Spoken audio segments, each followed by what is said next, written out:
That's the story I should tell you. Harry Belafonte and I are old friends. I've done a lot of writing for him. I've done a lot of work with him. And he called me up and he said, I'm going to send you this song written by this guy, and I want you to hear it.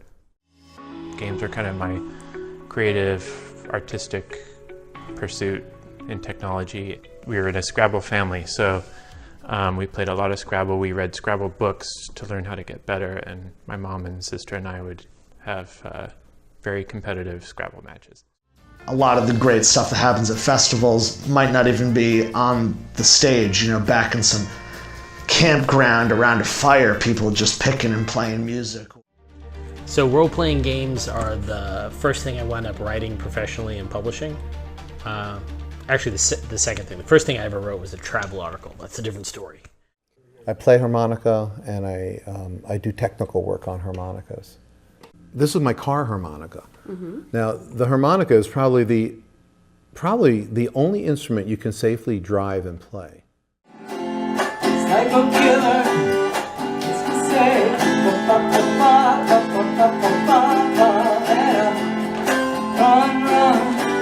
run away. Once you play an auto harp in public, there's no reason to be ashamed or embarrassed about anything.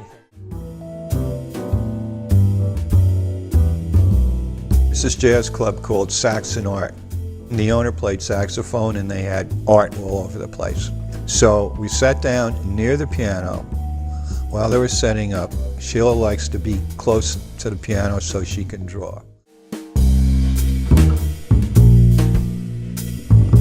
I have many, many sketchbooks of drawings, and every place we went in our travels, I drew. The very first time I went on stage at the Rosendale Theater for a show, I was at work and I just didn't have time in between anything to change clothes, to do anything, a wardrobe change. So I went on stage totally in my Stewart's uniform from head to toe. And my customers like me because they think, I get along with their kids. I always try to remember something about them. You can kind of feel a poem coming on, and then you're like, oh, I'm gonna have to do this. This is like an urgent, pressing matter.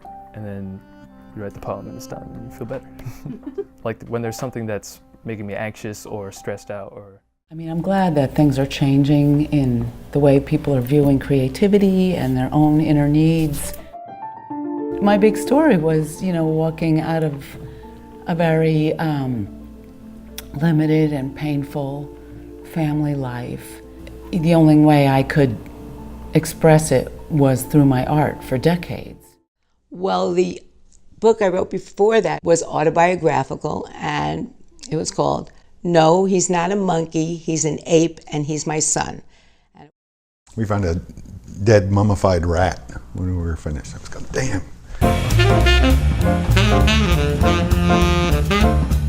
Oh, here's the thing I did, just in case anybody's interested in comic books. When I came here, of course, it was to complete a dream that we discussed at the Chelsea Hotel in, I believe, around 1972, 73, with my two masters, Antonio Lopez and Charles James. I tell a funny story. Yeah? Yeah. When I was in my paranoid state of mind in particular, I always had this feeling that somebody wanted to kill me. And it took me a long time to work through that feeling, but my therapist was on vacation, so I had a session with my girlfriends. Well, I could say that it was probably to Transylvania, but it's not the Transylvania most people think of. It was like miles from Dracula's castle. But this was in the northwestern part of Romania. I paint because the pen and brush are usually a much stronger voice for me.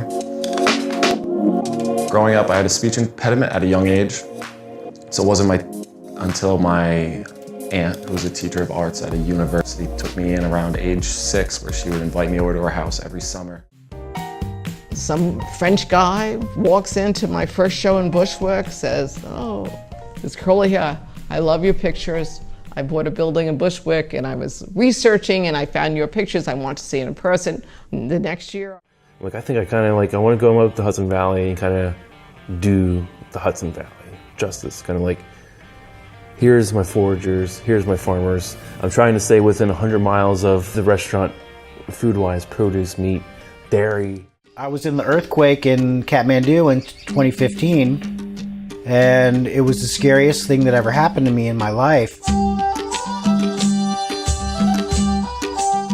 I've been going there for 30 years, and I would often wake up in the middle of the night with a nightmare thinking, oh, there's going to be an earthquake. We needed a location for the opening scene of the film.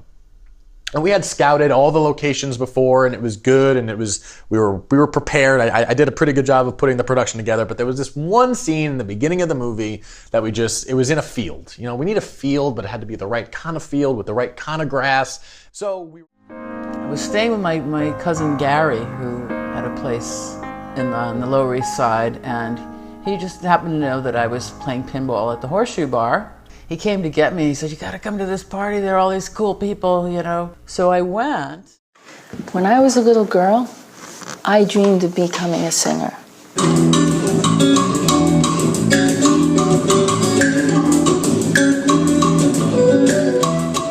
I grew up in the Central Valley of California, San Joaquin Valley.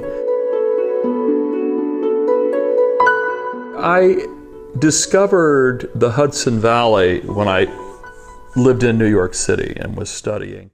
Then I got sent to Tonga. I was there with one friend who actually ended up leaving shortly after, and then I was living with... It was a Drake versus Lil Wayne tour, and which is one of the greatest shows I've seen in a while, and I go to a lot of stuff, but I'm like trying to find a ticket, I'm trying to do this and that, like for like the 2 days before it, I'm always a procrastinator. And then somebody calls my friend and is like, listen. We've been through our ups and downs. Word around town is that I'm out here doing my thing right now.